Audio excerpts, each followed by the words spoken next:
How's everyone doing? Today I have a Blu-ray and DVD update.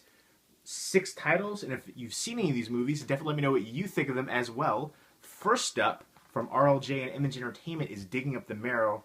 This is the recent film from Adam Green. I was able to get this signed up right here by a bunch of people, including Adam Green, Kane Hodder, Ray Wise, a bunch of people. This was an in-store signing for the release, and I love that. I'm big into getting my movies signed that I enjoy, and I really like this one a lot.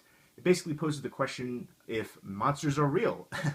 And it's almost like a found footage movie, except for Ray Wise plays a character. He plays a retired police detective, and everybody else plays themselves. But it's really cool. You see some of these creatures that are really inventive and unique, and I really love this one. Although the ending, I wanted a little bit more from the ending. I didn't really like how that finished. But everything about this just was really cool and unique, and I highly recommend this one if you're into horror films. Next up is U-Turn, and this is from Twilight time. This is a limited edition of 3,000 films. This is from Oliver Stone. It's kind of a neo-noir film. You got the femme fatale on here, double crossing, things like that. Great cast in here as well. Jennifer Lopez, Nick Nolte, Sean Penn, a whole ton of recognizable faces in here. And I like the kind of washed out look to the film as well. I'm going to revisit this one. I haven't seen it in a long time.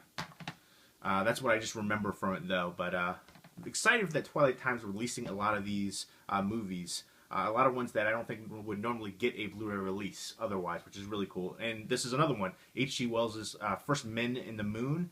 It's really 2 men and a lady, and I always enjoyed this film. I liked a lot of sci-fi films growing up, and I think this one was way ahead of its time as well. And this one has great commentary on here with Ray Harryhausen before he passed away. You know, he's a little bit older here, so it's kind of a little bit slower, but the other people involved with the commentary kind of coax him along for information.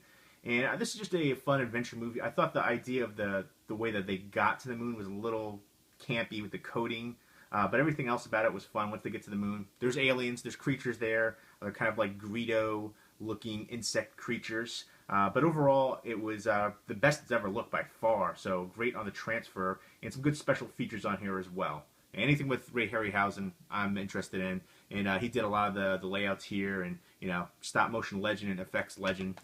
Next up is, I'm going to say this is a limited edition of 5,000 units from Twilight Time. Next up is Walker Texas Ranger Flashback, Volume 6 right here.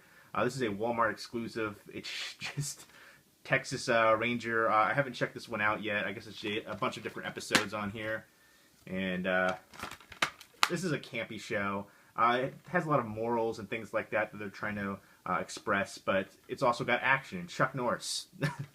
Next up is Yellowbird. This is a animated kids movie. It looks like it has stunning visuals from the clips that I've seen, so I'm looking forward to checking this one out. And some pretty good recognizable voice actors in here too. Danny Glover, who's been in everything lately, it seems like. Seth Green, Dakota Fanning, Elliot Gould. So looking forward to checking this one out. And last, and definitely least, is Chaos Experiment with Val Kilmer and Armand Assante, Eric Roberts, a bunch of other recognizable faces. This movie was ridiculous and over the top. This guy basically is crazy, and to try to promote awareness about climate control and climate change, he locks a bunch of people up in a sauna and see how it affects them. And of course, the rising heat causes them to turn on each other. There's murder and violence, and it's just absurd and ridiculous and terrible. And Val Kilmer, I think he was miscast in here. I didn't really like his performance at all. Overall, this was definitely a passable movie. There really was little to speak highly about. In the ending, the twist ending was just ridiculous too. Armand Assante, fantastic actor. You're better than that. But definitely, I can't really say many good things about this one. The score was decent. I don't like the concept at all. A lot of the acting seems like they were just doing for the paycheck. It seems like their heart wasn't in it. Although Eric Roberts, I think he put forth full effort in his role right there, which I liked his role. He was one to stand out. And Armand Assante as well. But there you go. There are my Blu-ray and DVD pickups. If you see any of these titles, definitely let me know what you think of them as well. Leave me a comment or video response down below. Hope everyone's doing well. Take care.